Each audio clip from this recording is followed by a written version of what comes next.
Hello friends, તો આજનો આપણો ટોપિક છે ડેથ ઓફ અ સેલ્સમેન. તો ડેથ ઓફ અ સેલ્સમેન એક બહુ જ ફાઇન ટ્રેજેડી કહી શકીએ આપણે. કહી શકીએ નહીં, ટ્રેજેડી જ છે. એક બહુ મસ્ત ટ્રેજેડી છે આ ડેથ ઓફ સેલ્સમેન. અને કોને લખી હતી? તો આર્થુરો મિલરે લખેલી હતી. ક્યારે લખીવાની સર? એને 1948માં આ ટ્રેજેડી લખવાની શરૂઆત કરી હતી. 1949માં એને પૂરી કરી લખવાની. અને પછી આ ટ્રેજેડી, આ એક પ્લે છે, ટ્રેજેડી વાળો પ્લે છે. તો આ પ્લે સૌથી પહેલું પ્રીમિયર કરવામાં આવ્યું હતું. ક્યાં પ્રીમિયર કરવામાં આવ્યું હતું? તો બ્રોડવેઝના જે થિયેટરો હતા એ થિયેટરમાં સૌથી પહેલું આ પ્રીમિયર કરવામાં આવ્યું હતું. અને એમાંનું એક થિયેટર હતું કે જેમાં ફર્સ્ટ ટાઈમ પ્રીમિયર કરવામાં આવ્યું હતું. મતલબ પહેલી વાર આ પ્લે કઈ જગ્યાએ પ્રીમિયર થયો હતો? તો 10 ફેબ્રુઆરીના દિવસે 1949માં ન્યુયોર્ક સિટીના મોસ્કોવ નામનું થિયેટર હતું, એની અંદર આ પ્લે પહેલી વાર રિલીઝ થયો હતો. બરોબર, આ યાદ રાખજો, આ જરૂરી છે કે આ પ્લે પ્રીમિયર થયો તો ફરીથી 10 ફેબ્રુઆરી 1949ના રોજ ન્યુયોર્ક સિટીની અંદર મોસ્કોવ થિયેટરમાં. બ્રોડવેઝ તો એક થિયેટરની ચેનલ આખી, જે રીતે અત્યારે હાલ આપણે કહીએ ને ટાઈમ સિનેમા, તો અપનાની આપણે અપના જે છે એ ટાઈમ સિનેમા છે એના અંદર. પછી રીતે અમદાવાદ કે વડોદરા કે તો અલગ અલગ હોય. અમુક જગ્યાએ પીવીઆર હોય, અમુક જગ્યાએ સિનેપોલિસ હોય, પછી ઇનોક્સ થઈ ગયા, પીવીઆર. તો એ બધા એક થિયેટરોની ચેનલ છે એમ. કે આ એ રીતે બ્રોડવેઝ બી ચેનલ હતી. અને જે રીતે અત્યારે આપણી ફિલ્મ ઇન્ડસ્ટ્રીમાં ફિલ્મ ફ્લેર ચાલી રહ્યો છે, જે રીતે ફિલ્મ ફેમ એવોર્ડ આપવામાં આવે છે ને દરેક વ્યક્તિને, કે બેસ્ટ એક્ટર, બેસ્ટ મેલ ડેબ્યુટન્ટ ને એવા બધા, તો એ જ રીતે એ બ્રોડવેઝમાં અવોર્ડ્સ આપવામાં આવતા હતા. અને એમાંથી લગભગ 1949માં લગભગ મોટાભાગના અવોર્ડ એ આ ડેથ ઓફ સેલ્સમેન અને ડેથ ઓફ સેલ્સમેનની ટીમે જીતેલા છે. એમાં તો જુઓ તો સૌથી પહેલી વાત કરીએ તો ટોની એવોર્ડમાં વાત કરીએ તો ટોની એવોર્ડમાં બેસ્ટ ડાયરેક્ટરનું બી ડેથ ઓફ સેલ્સમેનને મળ્યું હતું, કે એનું જે ડાયરેક્ટર હતું એને. પછી સિનેટોમેટીનું બી કંઈક હતું, એ બી આને મળેલું હતું. પછી બેસ્ટ પ્લેનું બી આને મળેલું છે.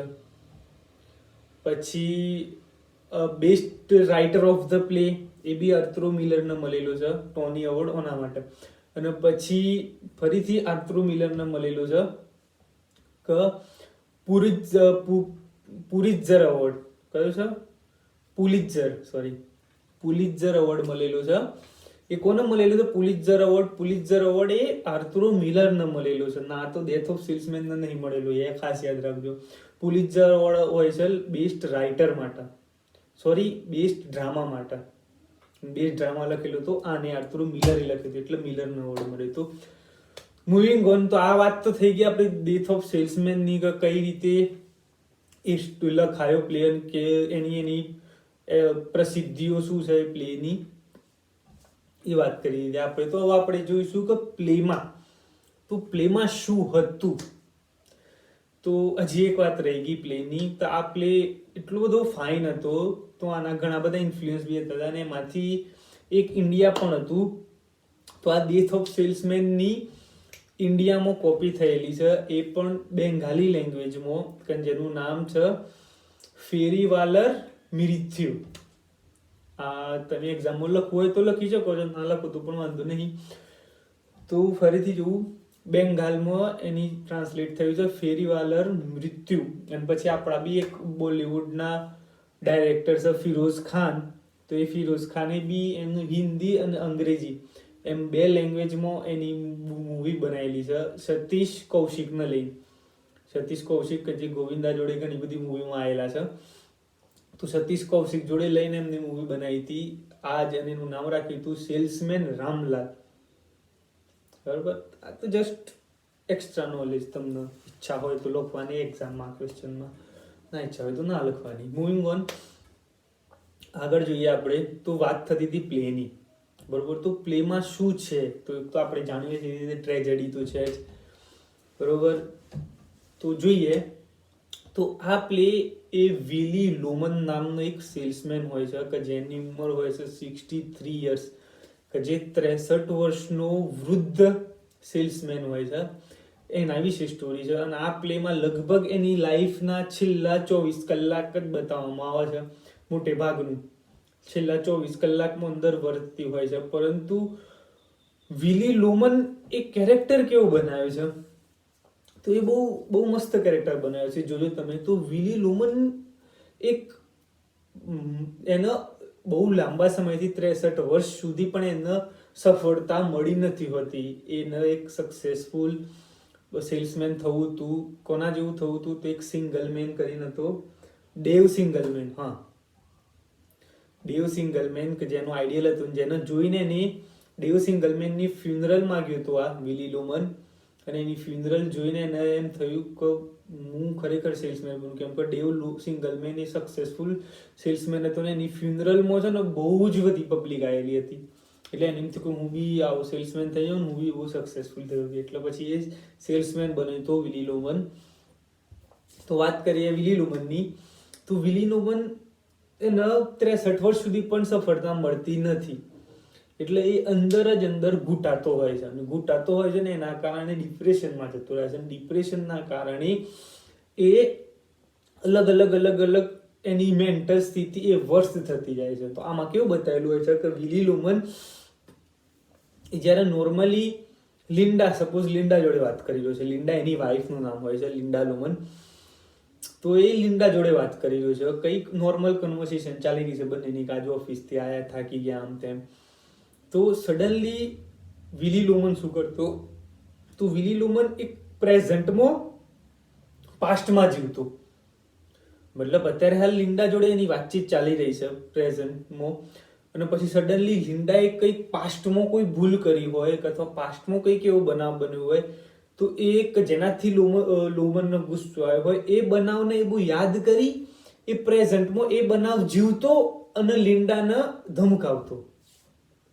આ રીતની એની પરિસ્થિતિ હતી. દરેક વ્યક્તિ જોડે એવું કરતો હતો, કેમ કે એની માનસિક સ્થિતિ બહુ સારી ન હતી. ધીરે ધીરે સમય જતા એની માનસિક સ્થિતિ પણ બહુ બગડી જતી હતી વિલી લોમનની.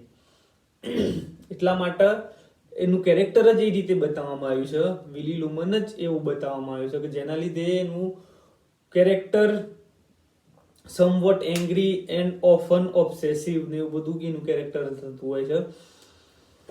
પછી વિલી લોમન છે, એના 2 પુત્રો હોય છે, બીફ અને હેપી, અને એની વાઈફ લિન્ડા.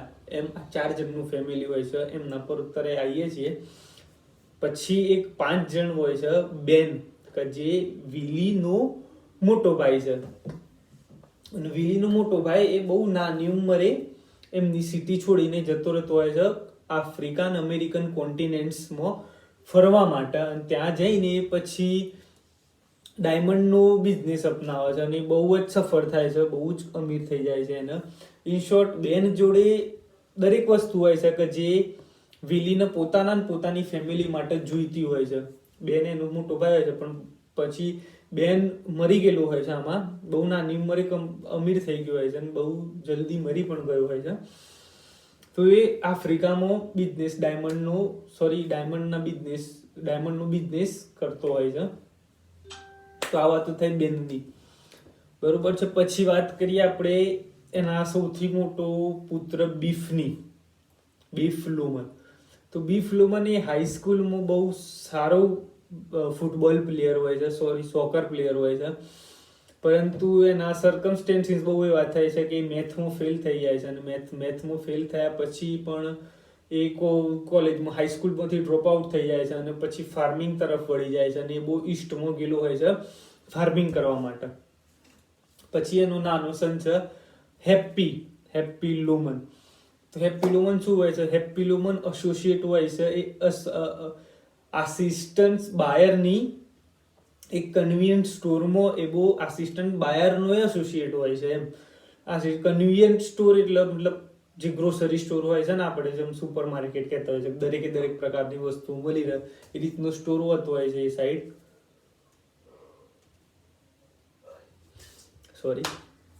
તો એમાં હેપી એ એસોસિએટેડ હોય છે. તો આ થઈ ગઈ વાત. અને લિન્ડા એ હાઉસવાઈફ જ હોય છે. એ રીતે આખી એમની ફેમિલી ચાલતી હોય છે. હવે સીનની શરૂઆત કઈ રીતે થાય છે, તો વિલી એ એક ટ્રીપમાંથી પાછો આવતો હોય છે અને આઈને પછી લિન્ડાને વાત કરે છે કે મારાથી ટ્રીપ નહીં થતી, હું બહુ થાકી જાઉં છું. લિન્ડા કહે છે કે તું જા તારા નવા બોસને કે હાવર્ડને, કે જે હમણાં થોડા જ સમય બોસ બન્યો છે, પરંતુ વિલી એ લગભગ એ જે કંપની સ્ટાર્ટ થઈ ને ત્યારનો વિલી એ કંપનીમાં જોડાયેલો છે. અને અત્યારનો જે એનો બોસ છે એના પપ્પાને, કે જે પહેલા એ બોસ હતા, એના પપ્પાના કંપનીનું નામ હાવર્ડ રાખવાનું વિલીએ કીધું હતું. એટલા નજીકના સંબંધ હતા. વિલી લગભગ 32 થી 33 વર્ષ સુધી એ કંપનીમાં જોબ કરતો હતો. તો વિલી આઈને બેસે છે, લિન્ડા જોડે વાતચીત કરે છે. પછી લિન્ડા એને સજેસ્ટ કરે છે કે ના હોય તો તમે હાવર્ડને જઈને વાત કરો કે મારાથી કામ થતું નથી હવે એટલું બધું વધારે, તો હું સેલ કરવા માટે, મતલબ દરેક વસ્તુ વેચવા માટે અલગ અલગ જગ્યાએ જઈ શકું તેમ નથી, તો મને એક ઓફિસ જોબ ઓફર કરે. એવું લિન્ડાએ કીધું ને વિલીએ કીધું સારું આપણે જઈને વાત કરીશું. ને એવામાં બીફ પણ ઘરે આવેલો હોય છે અને હેપ્પી પણ ઘરે આવેલો હોય છે.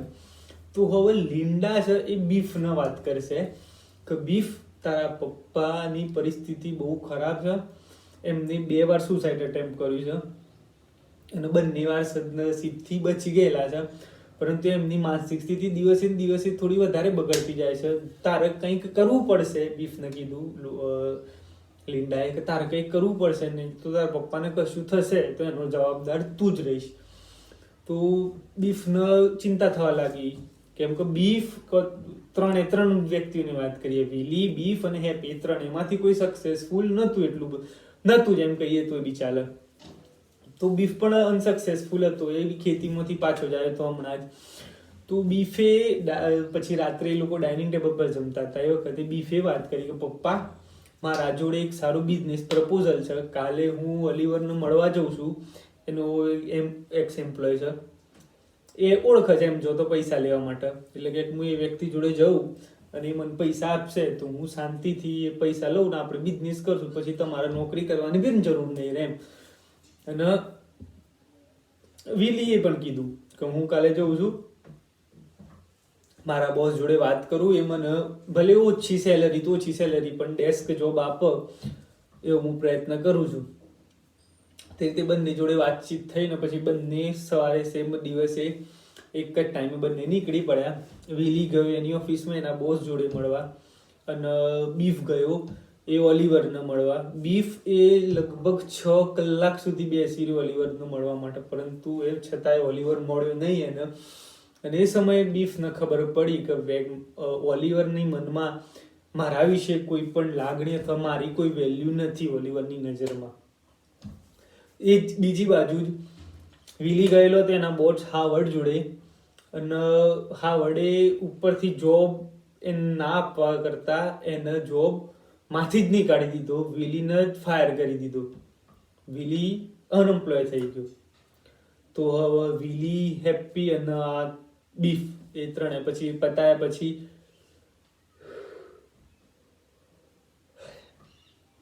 ત્રણે વ્યક્તિઓ હતા મીટિંગમાં. મીટિંગમાં નતા. ત્રણે વ્યક્તિઓ ગયા એક રેસ્ટોરન્ટમાં વાતચીત કરવા માટે.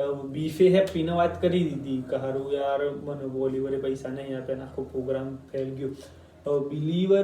બીફ અને હેપ્પીના મનમાં શું છે કે પપ્પાને કહીશું, વિલીને કહીશું તો વિલી ટેન્શનમાં આવી જશે, એટલે એ લોકો વિલીને કઈ રીતે કહેવું અને કઈ રીતે સમજાવવું એ ચર્ચામાં પડેલા છે. અને અચાનક જ વાતચીત કરતા હોય છે અને વિલીને યાદ આવે છે એક સીન પાસ્ટમાં. એવા આખા પ્લે દરમિયાન એવા ઘણા બધા સીન છે કે જ્યારે પ્રેઝન્ટ ચાલતું હોય ને વિલી સડનલી પાસ્ટમાં જતો રહેતો હોય છે, પાસ્ટના સીન યાદ કરતો છે. તો એક સીન હતો કે એ સીનમાં કેવું હતું કે બીફ છે વિલી, એ બીફ વિલીને મળવા આવેલો હોય છે. વિલી ગયેલો હોય છે ફ્લોરિડા એની એક સેલ્સ મીટિંગ માટે.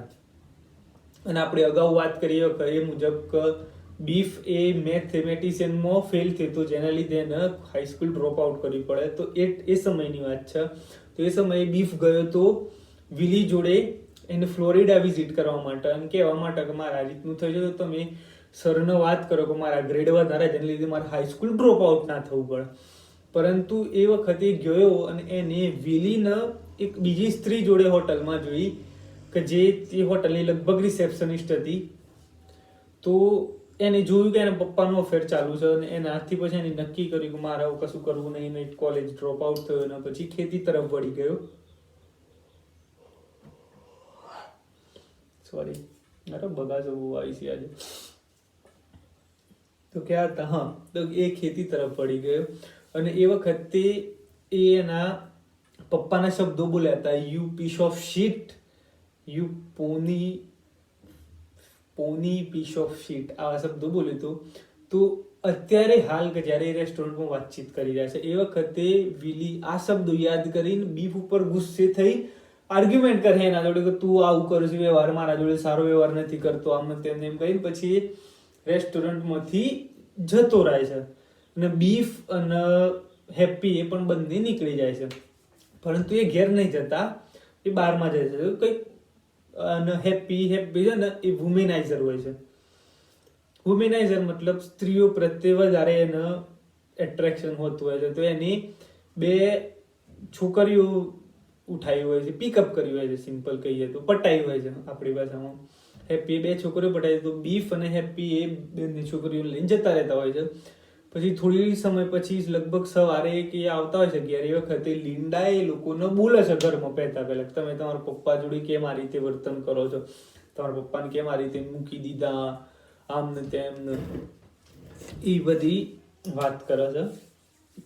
એના પછી વિલીનો એક ફ્રેન્ડ હોય છે જેનું નામ હોય છે ચાર્લી. મે બી ચાર્લી એ વિલીનો બહુ સારો ફ્રેન્ડ હોય છે. જ્યારે વિલી જોડે પૈસા નહીં હોતા ઘર ચલાવવા માટે ત્યારે ચાર્લી એને મદદ કરતો હોય છે. ચાર્લીનો છોકરો છે બર્નાર્ડ, કે જે બર્નાર્ડ અને બીફ બંને સેમ ઉંમરના જ હોય છે. તો બર્નાર્ડ છે એ બહુ સક્સેસફુલ લોયર થઈ જશે અને વિલી એની ઓફિસમાં બી જશે. તો વિલીને ખરેખર આમ બહુ વધારે દુઃખ થઈ છે કે સાલું હું તો પોતે સક્સેસફુલ થયો પરંતુ મારા છોકરાઓને પણ હું સક્સેસફુલ ના કરી શક્યો. એના લીધે વિલીના મગજમાં વધારે પડતી ડિપ્રેશન આવી ગયું અને પછી એને રેસ્ટોરન્ટમાં ગયા. પછી એ બધી લડાઈ થઈ તો એના પછી ઘરે આવ્યા હતા. એ વખતે લિન્ડાએ પણ બીફ અને હેપીને લિન્ડા પણ બોલી. સોરી બીફના હેપીના લિન્ડા બોલી અને પછી જ્યારે રાત્રે ડાઇનિંગ ટેબલ પર જમતા હતા એ વખતે ફરીથી વાતચીત થઈ અને ફરીથી વિલી ઉશ્કેરાઈ ગયો અને ફરીથી વિલીએ હીટેડ આર્ગ્યુમેન્ટ થઈ ગઈ વિલી અને બીફ વચ્ચે. અને એ સમયે બીફ એક ગુસ્સામાં આવીને એના બાપને ઘણું બધું કહે છે કે તમે આપણે ઓર્ડિનરી માણસ છીએ, આપણા સપના જોવાનું કોઈ હક નથી, તમે સપનો ના જોઈ શકો, સપના પોતાની ઓકાતમાં જ રહીને જોવાના, ઘણું બધું કહે છે. તમે તો પોતે જિંદગીમાં કશું ના ઉખાડી શક્યા, ના તો અમને પણ કાબિલ બનાયા, ને આવું તેવું બધું બોલશે કે બીજાના પપ્પા કેવા હોય છે, મારા પપ્પા કેવા હોય છે, આમને તેમ ઘણું બધું બોલતો હોય છે. ખાસી આર્ગ્યુમેન્ટ થાય છે. અને પછી થોડી વાર રહીને એ બીફ એ વિલીના ગળે મળી જાય છે. કારણ કે એને યાદ આવી જાય છે ખરેખર મારા પપ્પા તો સક્સેસફુલ રહ્યા ને એના લીધે ઓલરેડી બહુ એમની મેન્ટલ હેલ્થ બહુ ખરાબ છે અને હું ઉપરથી આવું ઝઘડે તો વધારે થઈ જાય છે. અને બીફ એ હી રિયલી લવ્સ હિઝ ફાધર. વિલીને ખરેખર પ્રેમ કરતો હતો બીફ. અને પછીનો સીન આવે છે કે જ્યારે બીફ એ ગાર્ડનમાં જતો હોય, ગાર્ડનમાં હોય છે, તો પછી કેવું થાય છે કે વિલી એ ગાર્ડનમાં બેઠો હોય છે અને એ બીજ બોતો હોય છે. અને પછી બીફ આઈને પૂછશે કે પપ્પા શું કરો છો? તો બીફ કહે છે કે મેં મારી જિંદગીમાં કોઈ દિવસ બીજ સરખો રોપ્યો જ નહીં. મતલબ એનું કહેવાનો અર્થ એ થતો હતો ઇન શોર્ટ કે હું તો કોઈ દિવસ સક્સેસફુલ ના થયો, પરંતુ મેં મારા બાળકો માટે પણ એવું કશું કંઈ નહીં કર્યું કે જેના લીધે એ લોકો પણ સક્સેસફુલ થાય. અને આ વસ્તુ એ વિલીને બહુ લાગી આવી એ સમયે. પછી બીફ તો ત્યાંથી જતો રહ્યો, પરંતુ એ એના બેન જોડે વાતો કરવા લાગ્યો, કારણ કે એ બીમાર હતો, ડિપ્રેશનમાં હતો, જેનાથી શું થતું હતું, હેલ્યુસિનેટ થતું હતું, કે જે એના એને લાગતું હતું કે હું હકીકતમાં મારા ભાઈ જોડે વાત કરું છું. અને એનો ભાઈ બેન આવીને એને એમ કહે છે કે it's dark in the woods but all is there is a diamond. એમ કે જંગલોમાં બહુ અંધારું છે પરંતુ ડાયમંડ બહુ જ છે એમ. તો આ રીતની વાત કરે છે. અને બેન એમ કહે છે વિલીને કે ચલ મારી જોડે આવી જા, હું તને બહુ અમીરી કરી દઉં ને આપણે ડાયમંડનો બિઝનેસ કરું નામ ને તેમ ને.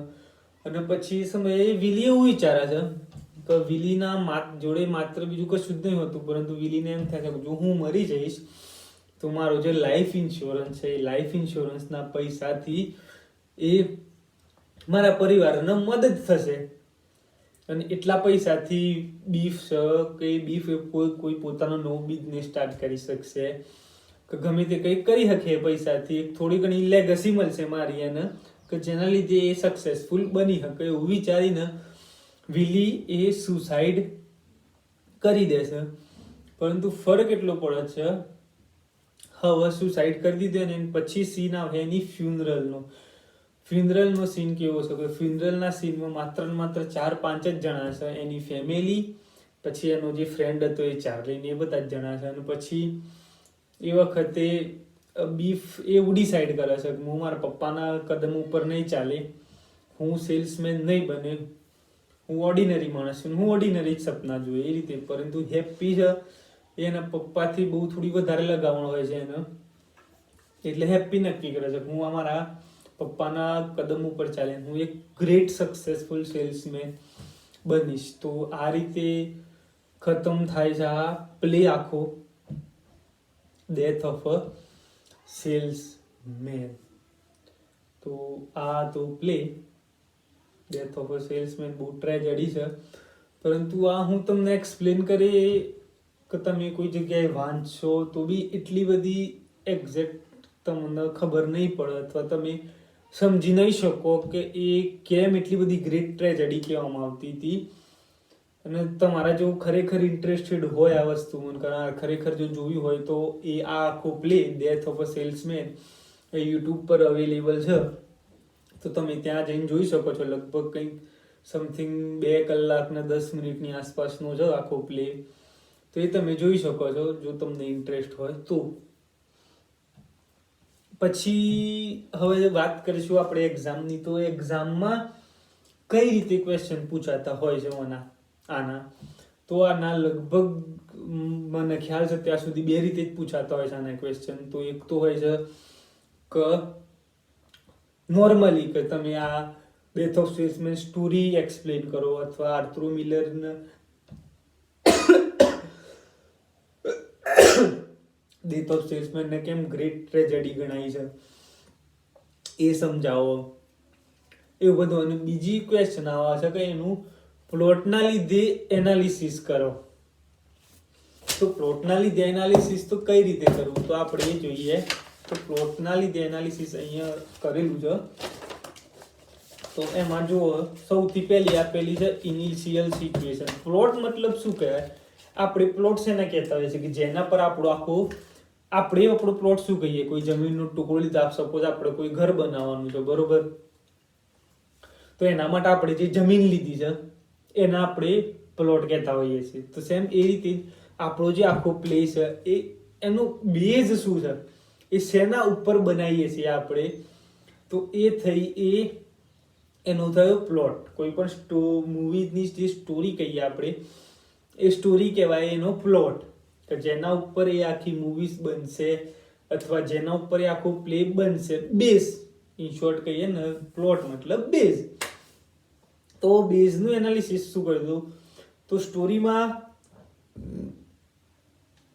કેવું હોય, પહેલી હોય છે ઇનિશિયલ સિચ્યુએશન. પ્લોટમાં કોઈ પ્લોટ કહી દો, કોઈ પણ મૂવીની સ્ક્રિપ્ટ કહી દો, અથવા કોઈ પણ વિડીયોની સ્ક્રિપ્ટ કહી દો, તો એમાં સૌથી ફર્સ્ટ આવતો હોય છે ઇનિશિયલ સિચ્યુએશન, કે વિડીયો અથવા મૂવી અથવા પ્લે એ સ્ટાર્ટ કઈ રીતે થશે.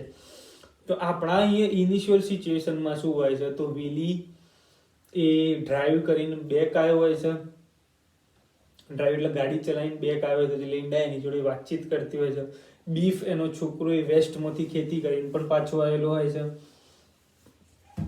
અને હેપી પણ ઘરે આવેલો હોય છે. તો આ થઈ ઇનિશિયલ સિચ્યુએશન, બરોબર.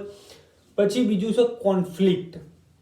હવે કોન્ફ્લિક્ટ મતલબ વાદ વિવાદ શું છે આપણી સ્ટોરીમાં? તો આપણી સ્ટોરીમાં વાદ વિવાદ શું છે? એ કીધું છે Wiley is deteriorating and suicidal and beef is told to get serious.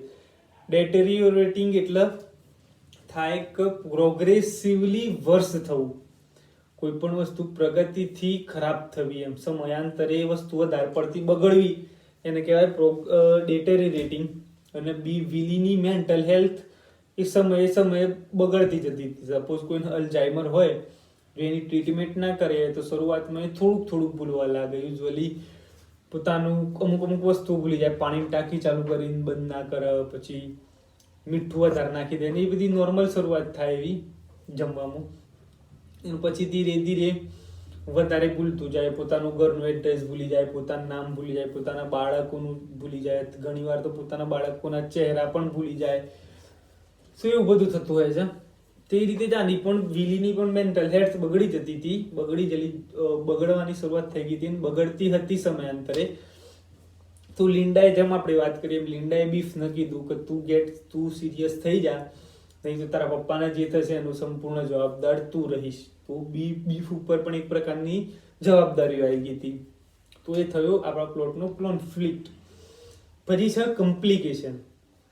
કમ્પ્લિકેશન એટલે જટિલતા, કે આપણા આ પ્લેમાં શું એવી મુશ્કેલીઓ આવી અથવા શું જટિલતા આવી. તો શું જટિલતા આવી હતી?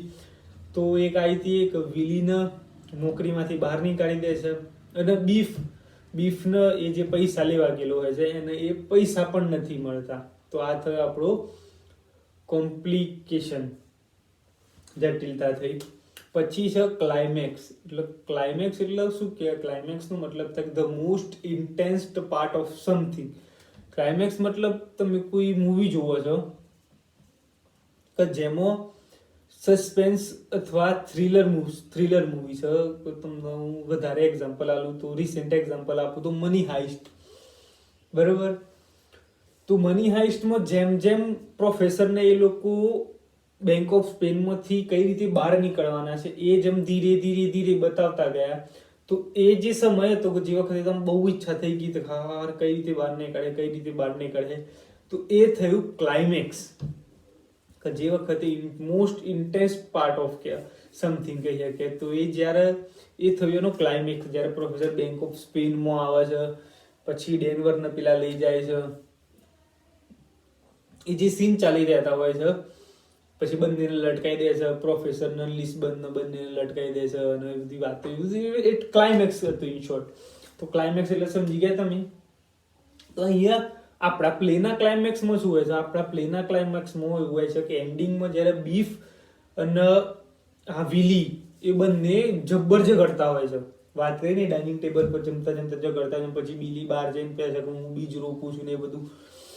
તો Biff gets honest and destroy Willy's dream. અને બીફ એ ગુસ્સામાં પેલું મેં વાત કરી, બિલીને બધું કહી દેશે કે તમે નફટ છો અને તમે જિંદગીમાં કશું ખાડ્યું નહીં ને મારા માટે કંઈ ના કર્યું, નામ ને તેમને એવું બધું. અને પછી છેલ્લે ભેટી પડે છે રડતો વિલીને. એટલે વિલીને રિયલાઇઝ થાય છે કે ના, મારા છોકરા ખરેખર મને પ્રેમ કરે છે અને મારે એમના માટે કંઈ કરવું જોઈએ. તો આ થતો ક્લાઇમેક્સ. પછી આવે છે સસ્પેન્સ. હવે સસ્પેન્સમાં શું હોય છે કે જ્યારે મેં વાત કરી એમ વિલીએ ઓલરેડી 2 વાર ટ્રાય કરી દીધું તો પહેલા સુસાઇડ કરવાનું. હવે એ વખતે પ્લેમાં જ્યારે પણ એ સુસાઇડ કરવાનો વિચાર કરતો હોય છે, એ વખતે એનો ભાઈ આવે એના જોડે, બેન, અને એ આ જ લાઈન કહેતો કે it's a dark in a jungle but full of diamonds. કે જંગલમાં અંધેરું છે પરંતુ ડાયમંડ બહુ વધારે.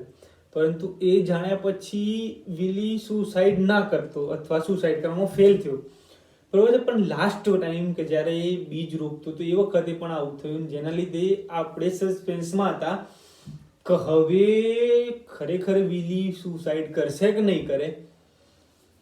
તો એ વાત છે સસ્પેન્સમાં. પછી છે ધ ઇન્યુનમેન્ટ. ડેન્યુનમેન્ટ મતલબ થાય રહસ્ય ઉકેલ.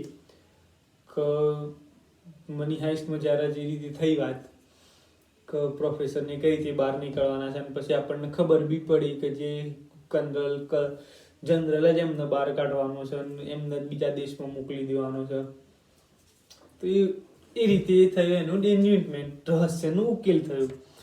તો અહીંયા રહસ્યનો ઉકેલ શું હતો? Will he commit suicide.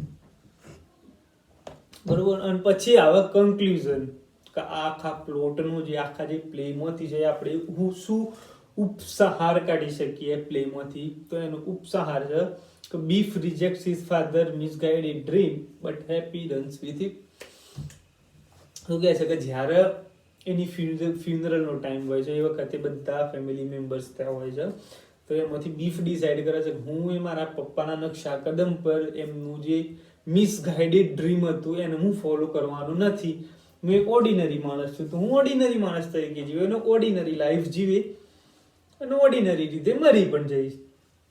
પણ હેપી એ પોતાના પાપાની એના ડ્રીમ નતું એને પૂરું કરવાનું, એ ડ્રીમની પૂરી કરવાની જિમ્મેદારી એ પોતાના ઉપર લઈ લે છે હેપી. અને આ રીતે આપણો પ્લે પૂરો થાય છે. તો આ હતું એનું પ્લોટ એનાલિસિસ.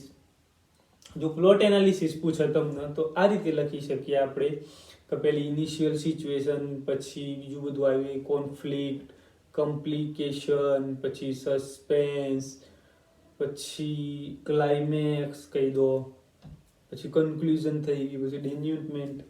તો આ બધા આ રીતે તમે એ સ્ટોરી આખી લખી શકો. ઇન શોર્ટ સ્ટોરી જ લખવાની છે, બીજું કશું જ નહીં કરવાનું. પણ સ્ટોરીમાં બે રીતે લખી શકાય. એક તો પેલાની દ્રષ્ટિએ, આર્થુર મિલરની દ્રષ્ટિએ કે એને કઈ રીતે એક્સપ્લેન કરી છે, એ શું કહેવા માંગે છે, એને કઈ રીતના રોલ આપ્યા છે, વિલનું નેચર કઈ રીતનું છે, એ બધી રીતે. એક પ્લોટ એનાલિસિસમાં આ રીતે લખી છે કે ઇનિશિયલ સિચ્યુએશન ને એ બધી રીતે. બરોબર. ક્વેશ્ચનમાં મટીરિયલ તો ઇન શોર્ટ એક જ પ્રકારનું, પણ એને લખવાનું અલગ અલગ રીતે.